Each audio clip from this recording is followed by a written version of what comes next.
আপনি কি জানেন মানবদেহে রসুনের উপকারিতা কতটুকু এবং কারণভেদে কারা কারা রসুন খেতে পারবেন না? জানতে হলে আমাদের এই ভিডিওটি সম্পূর্ণ দেখুন। মানবদেহের সমস্যার সমাধানে রসুনের গুরুত্ব অনেক।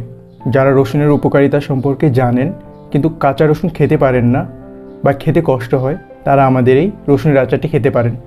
এই রসুনের আচার স্বাদে যেমন লোভনীয়, এর উপকারিতাও অনেক। রসুন আমাদের শরীরে প্রাকৃতিক অ্যান্টিবায়োটিক হিসেবে কাজ করে থাকে। রসুনের আচার শুধু স্বাদের জন্য নয়, এটি স্বাস্থ্যের জন্য বেশি উপকারী। রসুনের আচারে রয়েছে vitamin A, B, C, D সহ ক্যালসিয়াম, আয়রন এবং আয়োডিনের মতো বিভিন্ন পুষ্টিকর উপাদান।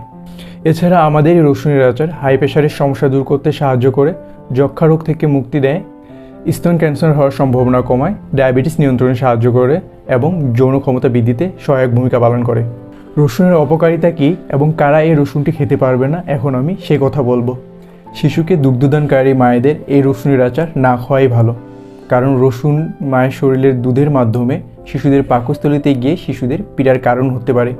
এছাড়াও যাদের অ্যালার্জির সমস্যা আছে তাদের রসুন আচার এড়িয়ে চলাই উত্তম।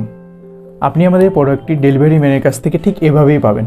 প্রোডাক্টটি আপনি হাতে পাওয়ার পর আপনি প্রোডাক্টটি খুলে যাচাই করে টেস্ট করে খেয়ে দেখতে পারবেন। প্রোডাক্টটি যদি আপনার খেয়ে ভালো লাগে তাহলে আপনি প্রোডাক্টটি রাখতে পারবেন, আর প্রোডাক্টটি যদি আপনার খেয়ে ভালো না লাগে তাহলে সেটা আপনি সাথে সাথে আমাদের ডেলিভারি ম্যানকে রিটার্ন করে দিতে পারবেন।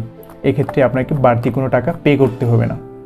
তাহলে আর দেরি কেন, আমাদের এই রসুনের আচারটি নিতে নিচে দেওয়া অর্ডার নাও বাটনে ক্লিক করুন অথবা স্ক্রিনে দেওয়া নাম্বারে কল করুন। ধন্যবাদ।